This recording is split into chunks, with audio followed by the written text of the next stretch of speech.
this question is a wonderful question.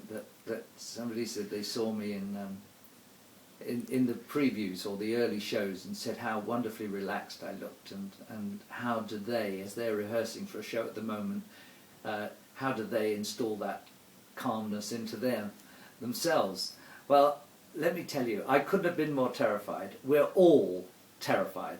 When in previews we were all scared stiff, and I would say none more than myself. So no matter how much experience you have, you're still extremely nervous when you play to more than, well, when you're in the rehearsal room and suddenly the producers arrive.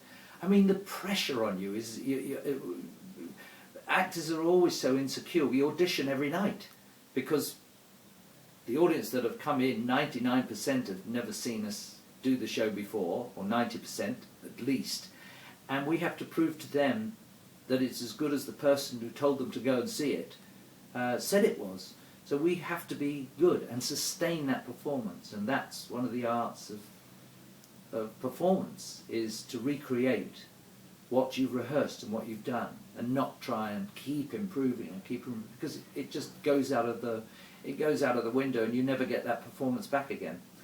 I do have routines before I go on stage. I always go and see Danielle before I go on and wish her luck, and we'll talk about anything that went on the night before in the Marvel scene, which is the first scene where there's real contact in the show, and it establishes her having dreams and her having the vision that there is more in the world. There are the wonders of the world, but when it comes down to it, home is where your heart is, and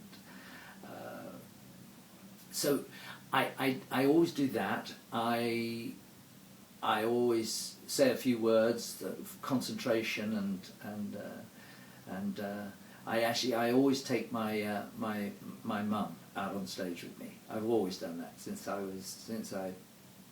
I lost her.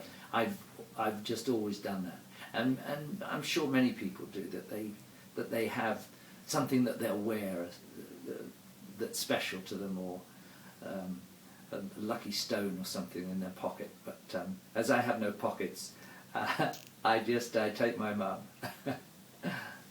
I've always liked another side of my life, the private side of my life. I've always enjoyed or desired that. I give everything I have to my work. I truly can say that through the 50 odd years that I've done it.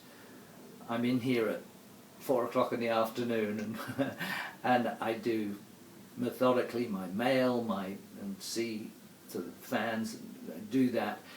And then we go out every night after the show, and Danielle and I, and sign for whoever wants a signature, and do photographs on the evening shows.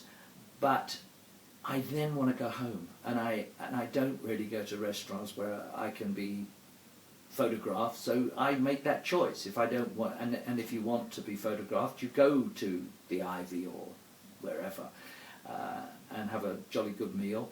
But sometimes I'll go to a steakhouse, and there aren't photographers outside, and I can have a quiet meal, and I don't have to look at my best. I've been fortunate enough really to be recognised on the street mainly for the last 30 odd years, because of some others do have them, and still the little ones come outside the front, and their mothers have sat them down in front of the television for the DVDs and the reruns. So I feel very privileged by that. I love it when people say hello, Michael, and you're part of their lives, and you have been part of their lives. I really appreciate that.